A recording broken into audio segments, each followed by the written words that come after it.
تو ایران. دقیقا آره دهن خوبه. فعلا این ضروری بود ولی باید رو برم ایران قشنگ اساسی آره سرویسش کنم. سلطان یه بیمه بگیر، بیمه 90% بارمنیا، این قیمت دندون و پزشکی رفتنت مفت میشه. اینجا گفت بیمه رو تو ژانویه باید بگیری، الان دیگه نمیشه بیمه تو عوض کنی، چیزی که من شنیدم. گفتم ولش کن. خب محسن جان، یعنی یه جور اساسی بگو که کلا اصلا من فکر کنم ادیتورم هم اشتباهه، یعنی از ادیتور و از چه پرامپت چیه و از اینجا شروع کن به گفتن که همه رو بگی، بعد من برم. الان خودت کرسر نصب کردی یا من وی اس کدم؟ نه وی اس کد.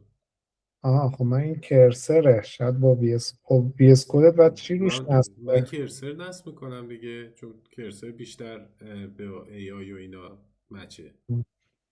خب وی اس کدم داره، من زیاد کار نکردم.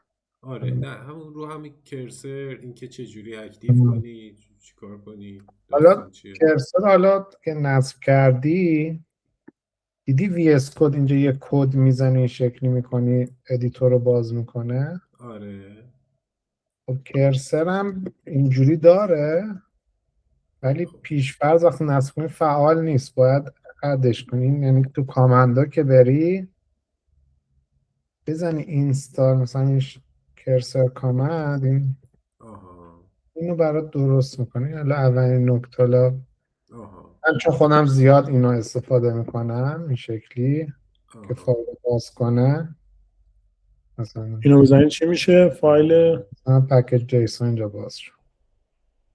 باز چپ سلکت کن یا تو ترمینالی میری سی دی میکنی توی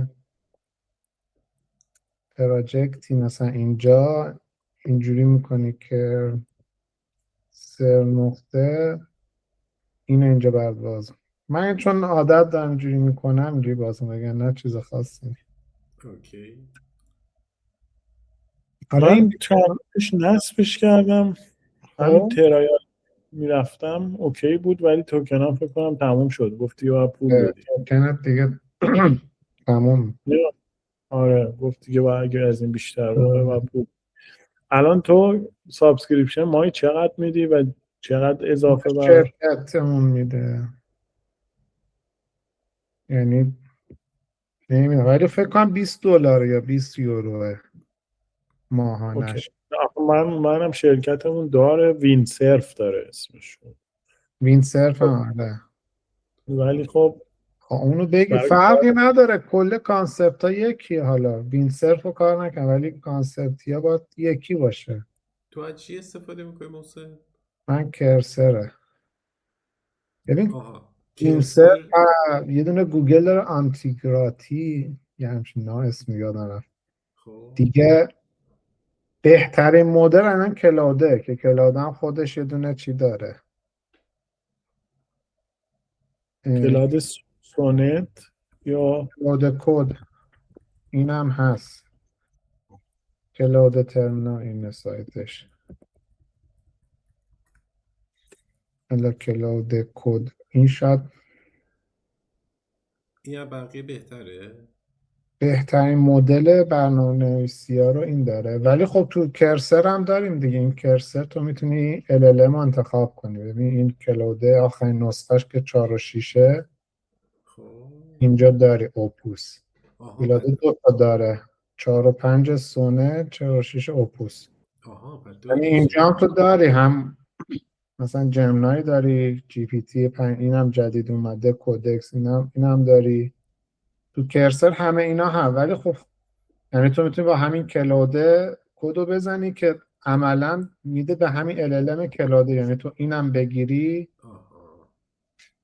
عملا تهش جفتش LLMش میشه کلاوده اگه این انتخاب کنی. خب تو کدومو بیشتر؟ خب میگم این که کرسره میتونه مدلای دیگه هم داره ولی کلاوده رو که نصب کنی فقط رو LLM کلاوده است. پس تو خودت هم همین با این کلاوده کار میکنی؟ من کرسرم، بعد مدلم رو اینجا معمولا کلاوده میذارم. کرسر معمولا آره. خب حالا اینجوری که ستاپ میکنید این ور یه محیط چتتونه، یعنی همین پرامپتاتون رو میذارید. خب این ور هم که مثل وی اس کوده، تنها تفاوتش این محیط چتی که این ور اضافه میشه است. ببین این محیط چت میتونه وصل شه به بقیه سرد پارتی ها، یعنی میتونه وصل شه به جیرا، میتونه وصل شه به گیت هاب، میتونه وصل شه به هر اسلک، چه میدونم هر سرد پارتی که براش تهیه کرده شدن. این کانسپتش MCP که بتونه این قابلیت کرسر رو افزایش بده. یعنی تو اینجا به جای اینکه بگی تیکت تو بیاری کپی پیست کنی، میگی برو این تیکت منو بخون. اگه MCP اطلسین رو نصب کرده باشی، مثلا کجا نصب میکنی اینا رو؟ میای توی فایل، یعنی وقتی که کرسر رو نصب کردی، هم کرسر هم کلو هر کدوم از اینا این MCP همه دارن. حالا تو کرسر اینجا تو این قسمت کرسر ستینگز که بری، خب اینجا MCP رو میبینی. این مثل VS Code ستینگ VS Code، یعنی تو میتونی MCP رو به صورت گلوبال نصب کنی، یعنی تو همه پروژه هات باشه، یا میتونی MCP رو مخصوص این پروژه نصب کنی. خب مثلا من این اطلسینه گلوباله برا من، این فیگما گلوباله، این گیت هاب گلوباله، این شتسینه مخصوص این پروژه است که تو اینجا استور شد. ببین فولدر دات کرسر MCP، این MCP شتسینه. خب حالا اینا چی هن؟ هم که گفتم مثلا من اطلسین رو دارم، اینو که وقتی نصب میکنی، اولی که نصب میکنی ازت یه دونه لاگین میگیره، یعنی براوزر باز میشه، اکسپت میکنی که آقا این به MCP اطلسین کرسر دسترسی داشته باشه. وقتی اکسپت کنی اینجا سبز میشه. یا گیت هاب هم همینطور، اولین بار که گیت هاب رو بذاری اینجا، اینو ازت لاگین رو میپرسه، وصل میشه. خب الان کرسر میتونه به اطلسین یعنی وصل بشه. الان مثلا من یه دونه جیرا تیکتمو یه لینک مثلا بیارم اینجا، مثلا این یکی از لینکامه، همینجور فقط اصلا نیاز نیست بهش بگی از MCP این استفاده کن، خودش اتومات میفهم. پلیز مثلا summarize this ticket. خب ببین این تیکت جیرامه اضافه کردم. خب حالا یه نکته اینجا، من میتونم مدلم اوتو بذارم، مدل اوتو خودش میاد تشخیص بده از کدوم LLM استفاده کنه، یا میتونی اوتوشو برداری خودت دستی تنظیم کنی. خود کرسر یه مدلی داره کامپوزر اسمش، این مدل ارزون قیمت، توکن کم مصرف، اقتصادیه، برای کارهای دم دستی مثل برو فلان چیزو بخون بیار فلان کار رو انجام بده، منم ریکورد میکنم زیاد پردازش نیاز نباشه. این خوبه، یعنی اوپوس گرون ترینشون باشه و بهترین کیفیت کد.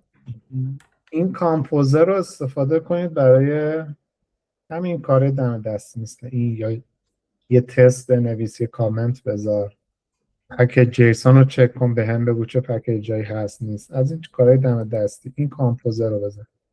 و اینم کامپوزر، الان اینتر بزنم خودش الان میفهمه که آقا من باید برم از MCP بیارم. میبینی؟ فهمید. اینجا چون دسترسی من بهش ندادم، چون اینجا اگه الا تو MCP تولز بزنی که اطلسینت همیشه اوکی میشه، خوش دیگه بدون اجازه ازت میره MCP رو رام میکنه. ولی خوبه که حالا بعضی وقتی کار چیزی انجام نده با دسترسی. نمیدونم وصل میشه مثلا authentication فیل شد. خب این بعضی وقتا همین که گفتم بعد الان مثلا 2 هفته است از این استفاده نکردم چیزش فیل شده. حالا ببینیم چی میشه. الان به من میگه که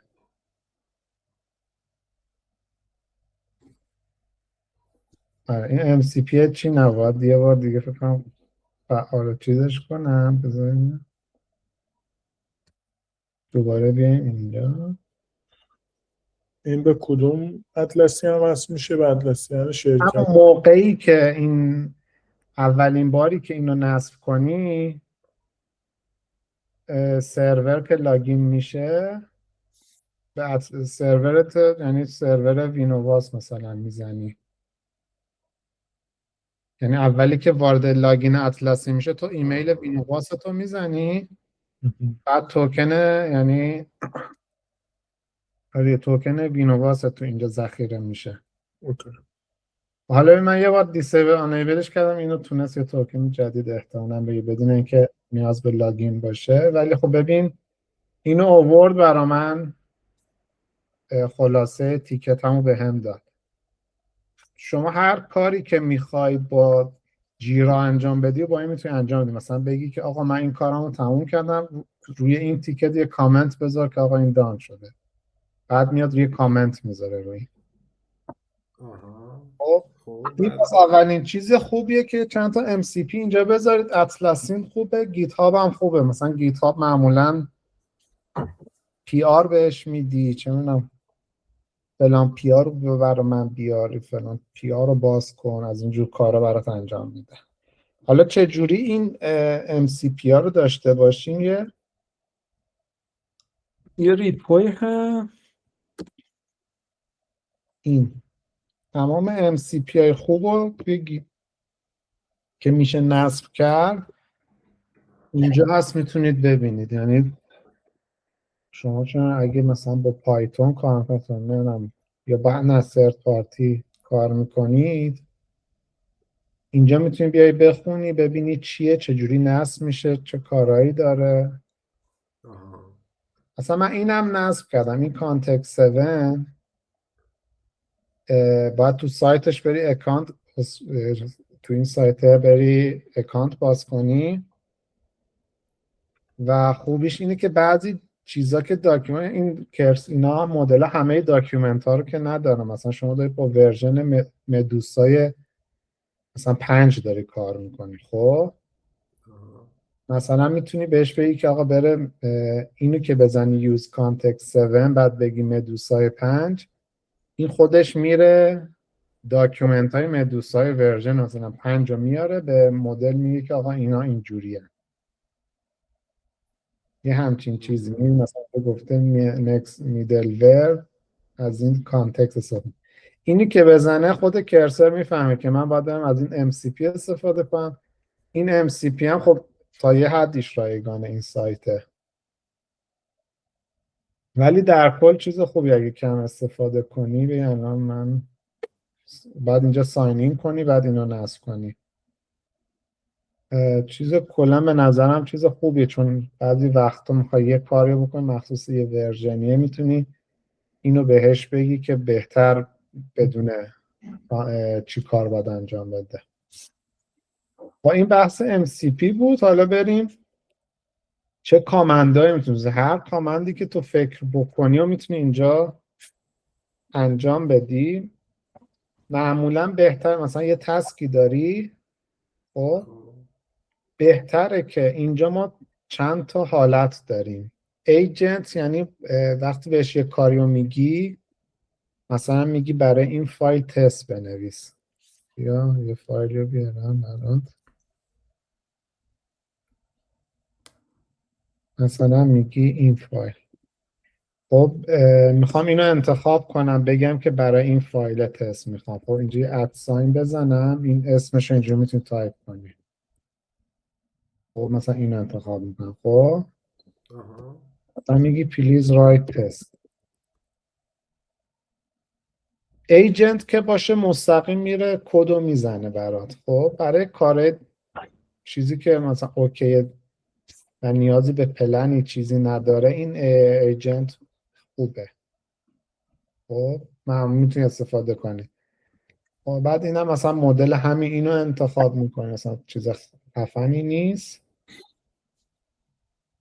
و اوکی رو که بزنم خب میره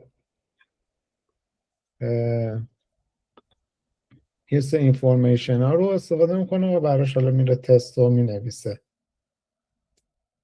حالا که اینا الان پرامپتی که زدم، اینجا ببین یه دونه دایره ای هست و اینجا کانتکس که توی این پرامپت استفاده شده رو بهت میده. این مهمترین چیزی LLM این کانتکسه. یعنی اگه بخوای خروجی خیلی خوبی بگیری باید حواست همیشه به این کانتکسه باشه. الان معمولا اکثر LLM کانتکسشون 200,000 کار، میبینی 200 کار گوش چیک میبینی؟ آره. کلن کرسر یا کلن LLM نمیتونه تمام ریپو رو بهش بدی پردازش کنه. الان چنین قابلیتی نداره، شاید چون 2 سال دیگه چنین قابلیتی برسه. برای همین باید مطالب گولچین رو بهش بده به LLM که بگه آقا این پروژه مثلا اینو داره، این هوکو داره، این رولا رو داره، که بتونه مثلا این تست رو بنویسه. یعنی بعد من میرم این پرامپت جدید، این پرامپت جدید با یه کانتکست جدیدی شروع میشه، یعنی از این قبلی اصلا هیچ اطلاعی نداره چه کاری شده، شیر نمیشه. خب بر همینم که تا 200 کا کانتکست شما میتونید به این کانتکست، یعنی اطلاعاتی که تو به LLM میدی، مثل این پرامپت، کدایی که خود کرسر اضافه میکنه. مثلا وقتی پروژه رو نصب می‌کنی میاد کل پروژه رو ایندکس می‌کنه، مثل پترن اینا رو در میاره، حالا تو اینا لحاظ میشه. چه بدی داره وقتی این 200 کا بیشتر بشه؟ وقتی که من هی چتام ادامه بدم اینم اضافه میشه. خب الان ببین اینو برای من نوشته، میتونم ریویو کنم. اینجا گزینه ریویو داره. خب میتونم ریویو کنم یا میتونم بهش بگم چند تا چیز دیگه اضافه کن. بذار ببینم please add more edge case.